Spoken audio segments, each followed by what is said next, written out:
لیکن گناہوں کی سزا دنیا میں بھی ملتی ہے اور دنیا سے ہی ملتی ہے. بلکہ بزرگان دین فرماتے ہیں مسلمان کو اگر ٹھوکر بھی لگتی ہے ٹھوکر تو اس کے گناہ کی وجہ سے لگتی ہے. آپ اٹھا کر دیکھیں بزرگوں کی اقوال. مسلمان کو ٹھوکر بھی اس کے گناہ کی وجہ سے لگتی ہے. اگر مسلمان کا جلتا ہوا چراغ بھی بجھتا ہے تو اس کے گناہ کی وجہ سے بجھتا ہے.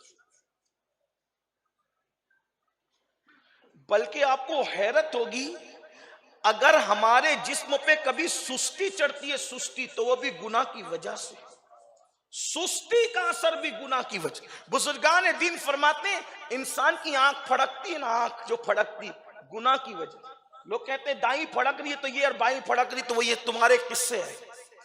بزرگان دین فرماتے ہیں آنکھوں کا پھڑکنا بھی جسم کے اندر زلزلے کا پیدا ہونا بھی حتیٰ کہ بیماریاں بھی سب گناہ کی وجہ سے. بلکہ جو بھی مصیبت ہے وہ گناہ کی وجہ سے. قرآن کہتا ہے وَمَا أَصَابَكُم مِّن مُّصِيبَةٍ فَبِمَا كَسَبَتْ أَيْدِيكُمْ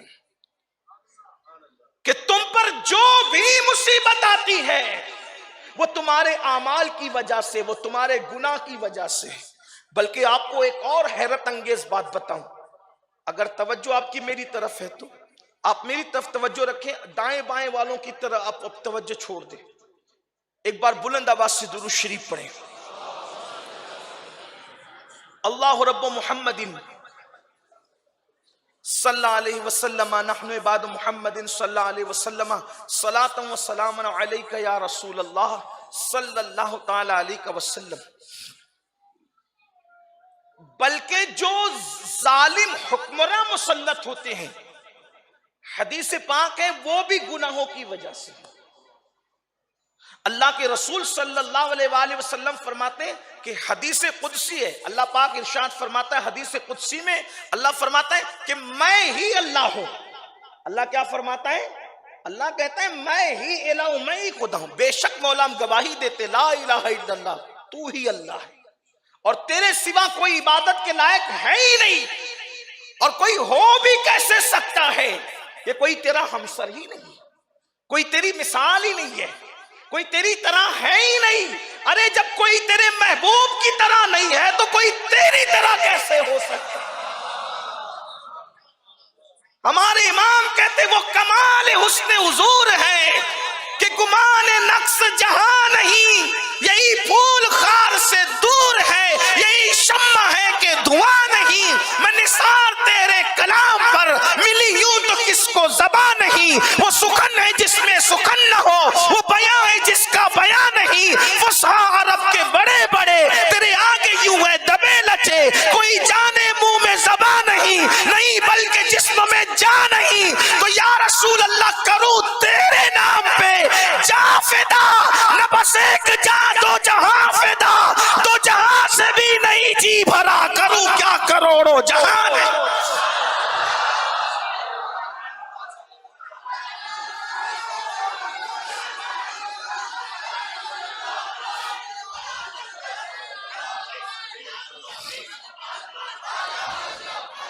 یا اللہ جس کو تو نے اپنی قدرت کا شاہکار بنا کے پیدا فرمایا جب اس جیسا کوئی نہیں ہو سکتا جس کو تو نے بنایا ہے جب بننے والے کی طرح کوئی نہیں ہو سکتا تو بنانے والے کی طرح کوئی کیسے ہو سکتا. هو اللہ احد اللہ الصمد لم یلد ولم یولد ولم یکن له کفوا احد. اس کی شان ہی بے مثال ہے. تو اللہ فرماتا ہے کہ میں ہی اللہ ہوں اور اللہ فرماتا ہے جب تم میری فرما برداری کرتے ہو تو میں تم سے پیار کرتا ہوں. فرما برداری کرتے ہو تو تم سے پیار کرتا ہوں تم سے محبت کرتا ہوں تمہیں عزت دیتا ہوں تمہیں وقار دیتا ہوں. اور جب تم میری نافرمانی کرتے ہو تو پھر میں تمہیں دشمن بنا لیتا ہوں. کس کی دشمنی؟ اللہ فرما رہا ہے، حدیث قدسی ہے، اللہ فرما رہا ہے جب تم میری نافرمانی کرتے ہو تو میں تمہیں دشمن بنا لیتا ہوں۔ دشمن بنانے کی وجہ نافرمانی۔ اپنے آپ میں ڈوب کے سوچو، ہم ایک دن میں اللہ کی فرما برداری کتنی کرتے اور نافرمانی کتنی کرتے۔ بلکہ دوسری حدیث میں، اس حدیث میں نہیں، دوسری حدیث میں وہ بھی حدیث قدسی ہے، اللہ فرماتا ہے جو تنہائی میں گناہ کرتا ہے گویا وہ مجھے جنگ کا چیلنج کرتا ہے۔ تھوڑا اس پہ بھی غور کرنا، تنہائی میں گناہ کرنے والا گویا اللہ کو جنگ کا چیلنج کرتا ہے۔ میرے بھائی ذرا سوچ تو صحیح، محلے کے گنڈوں سے نپٹنے کی اوقات نہیں ہے، محلے کے کارپوریٹر سے منہ چلانے کی حیثیت نہیں ہے، اور جنگ کا چیلنج کس کو کر رہا ہے؟ کس کو؟ اس قادر و قیوم کو جو اپنی شان یوں بیان کرتا ہے، ان بطش ربک لشدید، تیرے رب کی پکڑ بڑی سخت ہے۔ اگر وہ فرعون کی پکڑ کر لے، دولت پہ گھمنڈ کر کے اکیلے میں گناہ کرنے والوں، جوانی پہ ناز کر کے تنہائیوں میں گناہ کرنے والوں، حسن و جمال پر اکڑ اکڑ کر اترا کر خدا کو بھول کر گناہ کرنے والوں، تنہائیوں میں گناہ کر کے خدا کو جنگ کا چیلنج کرنے والوں، میرے اللہ کی شان تو دیکھو۔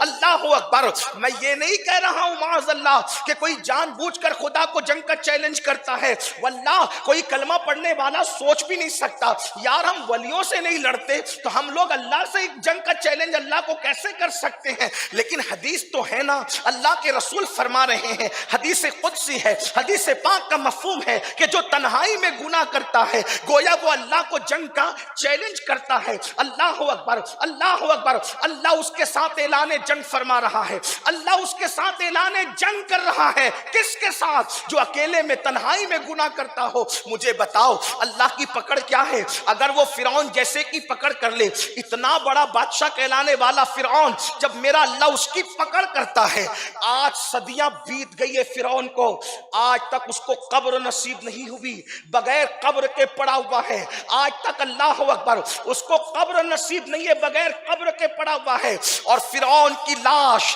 ہمیں پکار پکار کر دعوت عبرت دے رہی ہے۔ جب کوئی اللہ کے غضب کو چیلنج کرتا ہے تو خدا اس کو عبرت بنا دیتا ہے۔ کہاں بادشاہ تھا اور ابھی قبر بھی نصیب نہیں، لا وارث میتوں کو بھی قبر نصیب ہوتی ہے، لیکن جو اللہ رب العزت کو کے ساتھ اعلان جنگ کرے، فرعون عبرت بن کر ایک میوزیم میں پڑا ہوا ہے، لوگ اس کو تماشا دیکھ رہے ہیں۔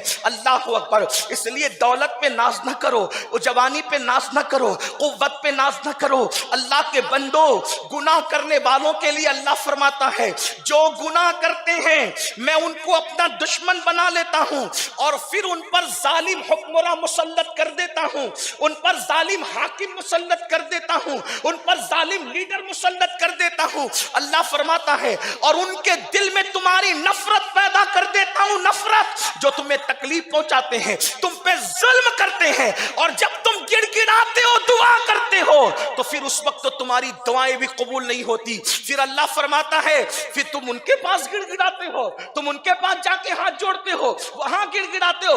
اللہ فرماتا ہے وہاں گڑ گڑانے سے کام نہیں چلے گا، اگر ظالم حکمرانوں کو بدلنا ہے تو میری بارگاہ میں رجوع کرو، توبہ کرو، معافی مانگو، حالات بدلنے والے ہم ہیں۔ بیماریاں گناہوں کی وجہ سے، ذلت گناہوں کی وجہ سے، ظالم حکمراں گناہوں کی وجہ سے، اور الزواجر میں ابن حجر ایک حدیث نقل کرتے ہیں، اس کو بھی سن لیں۔ معلوم کیوں کماتے ہیں؟ گھر کیوں بناتے ہیں؟ رات دن دوڑ بھاگ کیوں کرتے ہیں؟ اس لیے ہمارے بچوں کا بھلا ہو جائے۔ میں سمجھتا ہوں کہ ہماری جتنی محنتیں ہیں صرف اپنے بچوں کے مستقبل کے لیے، لیکن گناہ کرنے والوں حدیث سنو۔